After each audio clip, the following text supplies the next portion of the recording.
It's a big Saturday of cricket coming up, but normally we'd be looking at the profile of these teams and saying, yes, former champions are playing onwards and upwards. Yeah, upwards is certainly right, but not quite onwards if you go by what's happened so far. The first game in the afternoon is going to be Chennai taking on Hyderabad. Not a single point between these two teams. And then we head from the DY Patil to the game in the evening. That will be from Pune. Again, between the two teams, no points for one of them. Multiple former champions, Mumbai, taking on the Royal Challengers, Bangalore. So interesting games up ahead. And of course, the calculations about the possibility of getting to those playoffs come the end of May. Here we are on Cricbuzz Live. We'll talk about the game itself and all the mathematics if we can get it sorted. I'm joined by Joy Bhattacharya, Harsha Bhogle. Calculators out as much as the bats and balls, Harsha. I know it's worry time already, but 0-3 has been done before. That's what they'll be saying to themselves. And they have to. They have no choice but to say that. Chennai haven't started well. They haven't looked like playing well, except for that one game when they made 210 and got their bowling all wrong and threw poor Shivam Dubey under the bus in the 19th over. Apart from that, not only have they not got points, worryingly for their fans, they've not looked like they're going to win. So it's some issues there for Chennai Super Kings. Sunrisers are the interesting team this year. I think they're the least talked about team, actually, and that's being a little unfair, but I think they're the least talked about team this year. But can you imagine today, if you count Deccan Chargers as well, from Hyderabad, we have 11 titles and not a single point on board. And how often does that happen? So yeah, I think it's crucial for Chennai. I don't think anyone's sort of pressing the alarm button, getting the fire alarm, running out of your room for safety just yet. But if they lose today, they'll have more questions than answers. They already do. But Joy, it's not just for them, it's for both the sides. Because one thing's for sure, come what may, there are going to be no ties. Even if there's a tie, it's going to be resolved by a super over. One of these two teams is going to be either 0-4 or 0-3. Yeah, but I'm looking at it the other way. One of these three is at least going to have some points on board, Somebody's going to have 2 points at the end of the day. And frankly, and Harsha was absolutely right. Chennai, except for that first match, they didn't look as if they were going to get any points from anybody. See, I'll tell you, one of the things that we've seen with Chennai is that they've had one or two really clever bowlers, good bowlers, but by and large, their batting has dominated. And then you've got guys who've been restrictive and people like Bravo and all and worked.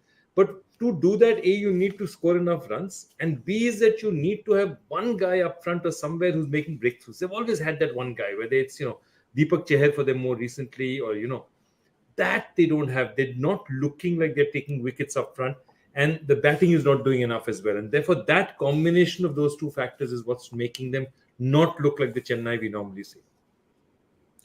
But of course, at the very top, I mentioned about the 0-3 history, statistics, all of, and it's not just about clinging to it. It's a long tournament. There are a lot of teams, and we have seen in the past, Mumbai 2014 and Mumbai 2015 qualifying for playoffs after starting 0-3. So teams have gone through streaks of 4, 5. Punjab has done their fair share of that. So it's far from over. But I think, Harsha, you hit the nail on the head about the fact that it's not about a losing streak. It's about not looking like you've made an impression yet, which they have to start doing. And Mumbai will be worried too. I know we're going to talk about them later. And we all sort of laugh it off saying, yeah, Mumbai starts slowly. They're running a long distance race. They're on their first couple of laps a little slowly. 0-3, you are thinking about it. I think social media had that Rohit Sharma clip as well. And you could sense that he was appearing brave. Now, if you have to appear brave, that means you're accepting that there is an issue. So I think Mumbai will have an issue. But at the moment, Chennai, Hyderabad have been... Is insipid a very unfair word to use? But because no one's talking about Hyderabad. It's almost as if it's a 9-team league. And this league desperately wants Hyderabad to do something outrageous and go out and win. Because, if you look at their mentors, they'd form a better team at this stage with Dale Steyn and Brian Lara. But it's not that they don't have the players. Rahul Tripathi has done it for KKR. Aiden Markram's done it for South Africa. Nicholas Pooran has done it for Trinbago and for the West Indies. Kane Williamson has done it many times. Bhuvneshwar Kumar has done it many times. Natarajan is getting his Yorkers up again. Washington Sundar has done it. So it's not that they don't have the players. So who knows? Today might well be the day when Hyderabad just put it all together. Interesting that Harsha should say that, Joy, because the other day we were joking about it, about putting an 11 on the park of the support staff, and Hyderabad will be miles ahead. But is there also a psychological factor sometimes? And I just thought about it as Harsha said it. When the teams walk out into the stadium, for most teams, including Mumbai, likes of Mahela Jayawardene, Shane Bond, they quietly come, slink into the dressing room. But when these guys come in, I'm pretty certain everyone's got all their eyes on Brian Lara and all these flamboyant superstars, Dale Steyn, walking in their joy, much more than the actual players. True, it does happen to a certain extent. Of course, if you ever had a team of them playing against other support staff, Mumbai would win because the number of staff they had, they could probably field 3 teams if they had it all, their scouts and everybody who's part of the Mumbai setup. But having said that, see, there's one term I want to talk about, when we're talking about these 0 and 3 and talking about the fact that Mumbai has done it twice. There's a term called survival bias, or survivor's bias, if you will. So the Which point book, is, Joy? Which book? It's all over the place, but yeah, it's fine. there somewhere, somewhere. So the interesting part of it is, you remember the 2 times that Mumbai makes it from 0-3 or 0-4. But there are probably 25 times teams have not made it from that number. In fact, that's what I was asking Deepu. What is the number of teams who have been 0-3 and not qualified? Because what we look at is say it's not impossible. Oh, look, these 2 guys made it. It's just like saying, look, Shah Rukh Khan came and made it big in Mumbai. There are 5,000 people like Shah Rukh Khan who tried to make it who didn't. And that's what I'm saying, that these are only 2 instances in about 140 cricket seasons. So if you assume that there were 8-team seasons and 9-team seasons, so you've had about 140 teams playing a season. It's happened twice out of those 140 times. So that's what tells you. This stat tells you, yes, it's possible, but it also possibly tells you that it is very, very improbable. You had me for a second there, Joy. I'm thinking Shah Rukh Khan, the cricketer, and wondering when did he make it big for Mumbai? It's the actor who came first. Gautam, don't ever let anyone hear that again, that you had 2 Shah Rukh Khan options in front of you and cricketer came into your mind first. I wouldn't say that to my friends at the franchise, but yeah, you didn't hear it from me. We can't even edit this out. This is live. But let's So not... when you hear Amir Khan, what do you hear? The boxer. Sorry, it just came out in context. If we had done it as a psychological test, I'm sure I would have said the actor, but let's leave this out for the moment. We actually have a game to talk about, whether it's about the lack of points or not. Let's look at the glass half full. One of the 2 teams is going to finish with 2 points on the board. The men in orange have won the toss. They've asked Chennai to bat first. And let's have a look. We've had changes in both teams, and these are the 2 changes for Hyderabad. Shashank Singh, we were talking about him before the show started, and Marco Jansen coming in for Romario Shepherd. Perhaps that formula of the Odin Smith, Romario Shepherd all-rounder, Harsha, now starting to get found out a little bit in these conditions. I think there's 2 reasons that Marco Jansen is coming for Romario Shepherd. One is he presents more of a bowling option than Romario Shepherd does, but Shepherd was in there as a finisher. And I think they've been buoyed by the look of Washington Sundar in that role.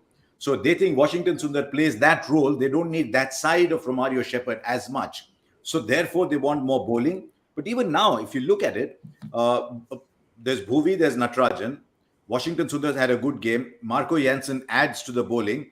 Now, who's their 5th bowler? Umran Malik. Umran Malik sometimes goes as fast as he comes. So he'll need a good game.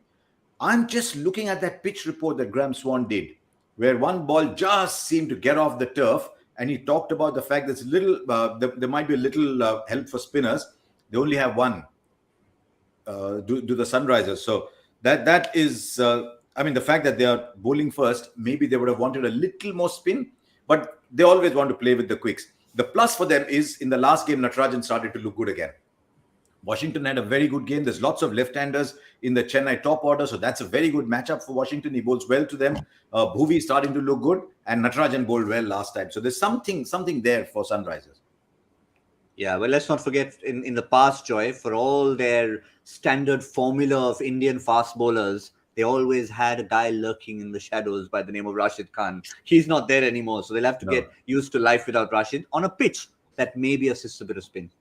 Absolutely. And just the day before Rashid comes and does it for you, teams just found out the peril of trying to take on Rashid. Batsmen as set as Livingstone and Shah Rukh Khan got out to him.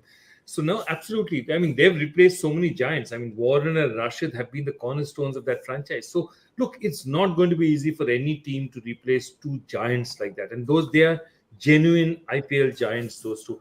But no, if you look at this, the only other thing I was thinking about is that if they have to throw the ball, that fifth bowler, if Umran Malik disappears a bit, it's got to be Rahul Tripathi and Markram who will have to bowl a bit. Again, those are the only two options they have, and it's surprising given the fact that this is supposed to assist spin, and sometimes what teams do or captains do is they decide to go with their best players rather than just play the pitch.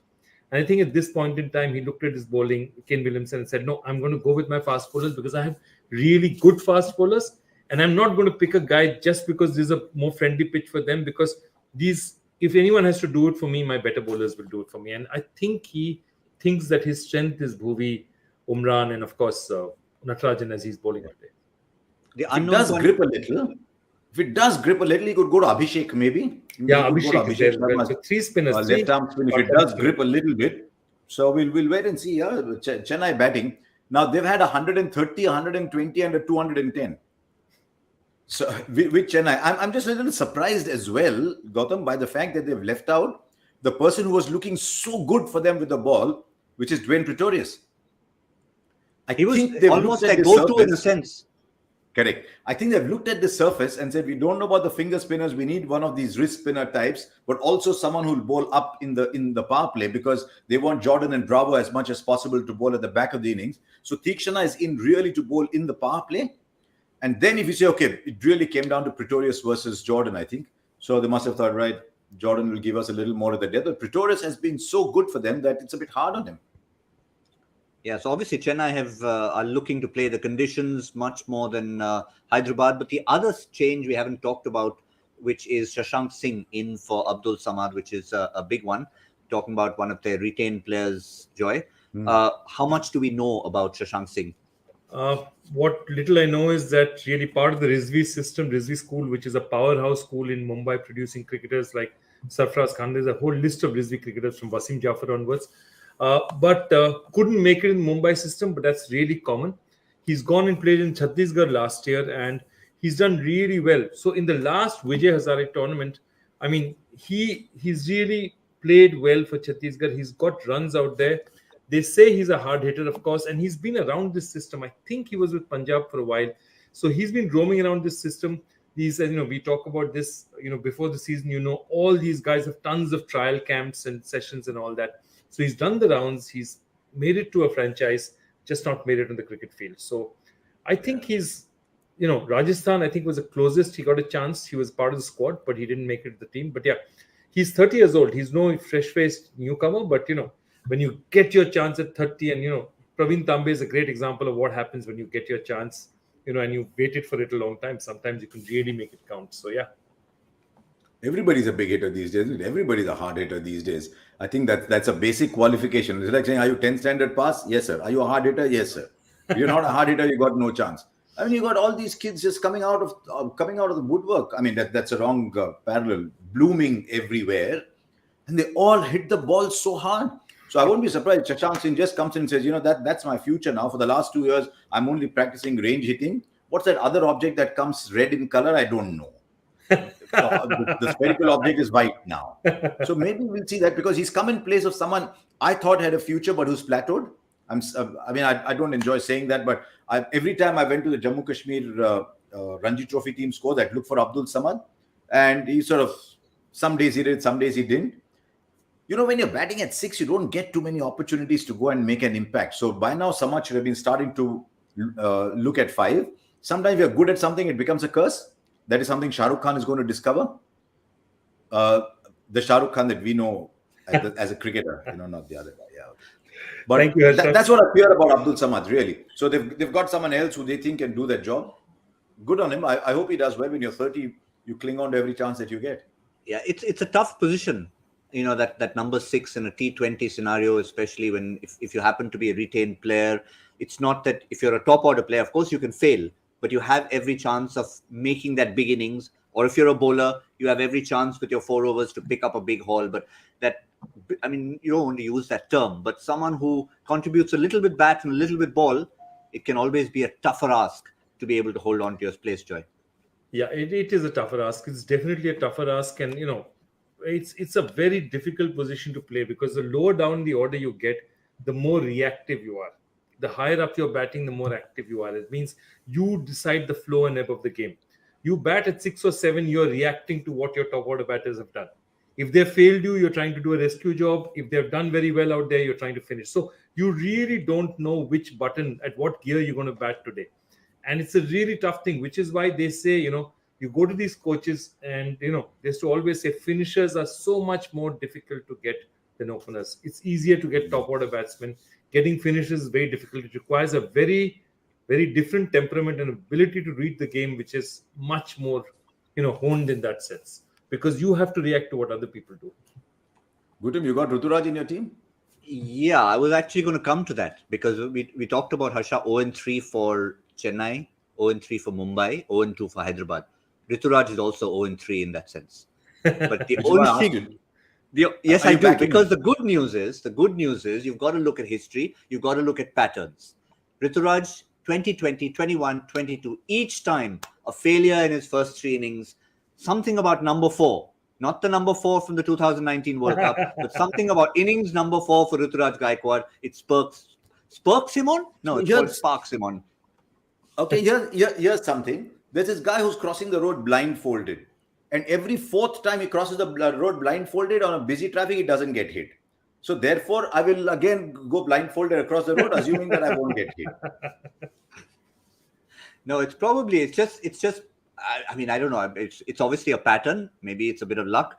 But I think he's settled in. And the first time around, I think he had a point to prove, because there was lots being said about him. Technique, temperament, doesn't belong, came and answered. So is today his day, Harsha? Yeah, what I would like to see is whether he's looking relaxed. One of the observations that was made was he's pushing hard at deliveries. And I almost wonder whether, when Faf was around, that his role, that a lot of pressure was being taken off him. It may be true, it may not be true, because when you've got such a senior player at the other end, you ascribe all the good qualities to that person, and you assume that the person on the other end is still a learner. So it may be true, may not be true. But at the moment, I think retained player, 600 orange cap holder, got picked for India. So I wonder whether he's trying to live up to all that. The advantage for him is at the other end, Robin is playing he's just like a wand. He's just sort of wafting around and scoring runs. So I hope he picks from that and says, okay, I've got a little bit of time, but I want to see how he goes. He's far too good a player to have a 4th failure. So as I'm with you, that if I was building my 11, I would have had Ruturaj in my team today, because I would back him to come good once he gets going, because his history is, when he gets going, he doesn't score 28 or 43 or 34. When he gets going, he'll score big ones. So that is one thing I'm definitely looking forward to. And I'd like to see what approach they take, whether they keep doing what they did last year, which is maximize the middle overs with people like Moeen Ali and the others, Moeen Ali, Ambati Raidu, Jadeja going hard in the middle overs, or is the 0-3 going to hurt them? It's the middle overs that are winning games for you. Yeah, we hope the last bit that Harsha mentioned, I mean, obviously the orange cap and the retention, those are pressures you cannot change.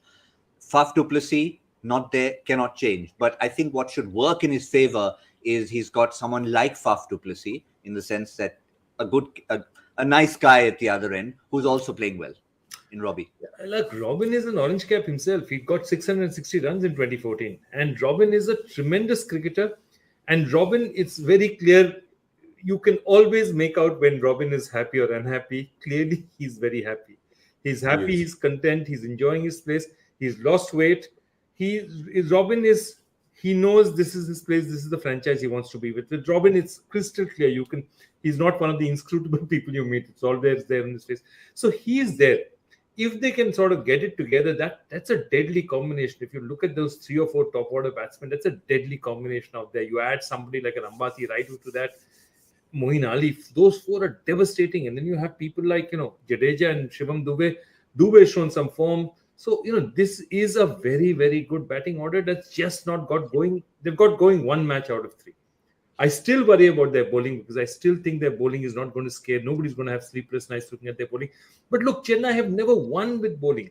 They've won because their batting has done enough for bowlers like Bravo to get wickets, because people are trying to hit them. That's been their formula. So they need this 200 from the batsman. That's what they need. Yeah, we've also got, of course, questions coming in from all of you. Hashtag Ask Cricbuzz Live. We always like to hear your points of view, and it just gives us a little direction in our own discussions.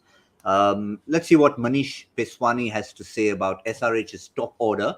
Features Kane as opener, best numbers at 4. Tripathi at 3, best numbers as opener. Markram at 4, best numbers at 3. Interesting observations there. Certainly with Rahul Tripathi, we've seen it before. Are they overcomplicating a simple shuffle, or is there more to it than meets the eye? Now, the one I'd pick first here is Kane Williamson, Harsha, because obviously he's a retained player. He's not necessarily an impact player you think of in T20 cricket, and yet he's someone who can bat through an innings. So I guess that's the one slot for him. And when Warner was playing, he was batting 4, wasn't he? And we all thought, you can see why you want Williamson to open the batting. Because if he can stroke the ball through the gaps in the power play, there's boundaries to be had there. If he bats through the innings, the strike rate will keep going up. You can see all the cricketing reasons why he should be up there. You can also see why you need someone like a Rahul Tripathi in the middle, because that can sometimes be an area where there's a bit of a traffic jam. You want someone to play freely and go for it, because Rahul Tripathi will go for it. And there's always a fear of in going for it if he top pitches one caught on the edge of the circle at point. That happens sometimes. So let's keep him to go after the spinners, because we need someone to take on the spinners. So maybe Rahul Tripathi can do that at 4. So I can understand the thinking behind this. I still think Markram is too late at 5. So Markram at 4 has done the job for South Africa too. In fact, if you remember during the auction, we were saying that number 4 is a crucial position. Not many number 4s around, that Markram could be that number 4 for them. So I can understand the thinking. But it's all happening because they want Abhishek Sharma up at the top of the order. The alternative could have been that Abhishek Sharma comes down, that Rahul Tripathi goes up, that Aiden Markram goes up. The other option is, who's the test match opener in this? There's only one test match opener in this team. And though he's not been very successful of late, he's been a test match opener, and that's Aiden Markram. If the tracks are doing something early on, Jadeja said at the toss, there's a bit of grass, we could do well early on, then maybe you want a test match opener opening the batting. They might send Markram out to open the batting. Who knows? Well, it's interesting, Joy, for someone like an Abhishek Sharma, when we remember him first coming into the tournament, no one ever talked about his batting. He'd just contribute a few. It was always about that left arm spin, sometimes even in the power play. Now it's the other way around. They've given him this opening role and almost forgotten that he is a left arm spinning option. Yeah, they have, and it's interesting because they're stuck a little bit with him. He's played before at 5 or 6 and got opportunities and not done very much there. So they've always gone, and the price that they've paid for him tells you two things. One is that they rate him pretty highly because they're paying 6.5 crores for him. But the second is other people do as well. That price has gone there because somebody else is also bidding for him. Correct. Which means that there is something happening out there. Abhishek Sharma, there is a certain amount of interest in him.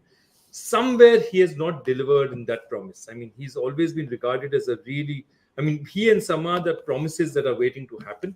So you have a situation. Kane Williamson, again, as I said, 3 also 635 runs. I like what Harsha is saying. In fact, the other thing Harsha was thinking is, if you turn around and it happens that you manage to get, say, a Chennai team down to 145, 150, then I'd almost always open with Markram and say that, okay, let's play out the first 6 overs. Let's not take unnecessary risks. And you can always do that because you have that quality of opener out there. Then you don't need to take those unnecessary risks. Whereas if it's 170, 180, 185 total, hey, come on, let Abhishek Sharma come in and try and whack a few in the beginning. I mean, so they can play around with that order. The other I feel is, no matter what you say, if you go up to 13, 14, 15 overs and you're 2 or 3 wickets down, I'd just send Washington Sundar in because he really is looking, as far as with the bat, he's looking the part. Give him a chance, give him 4 or 5 overs to hit. He's batted at number 3 for India. He's played all over the place. He's opened.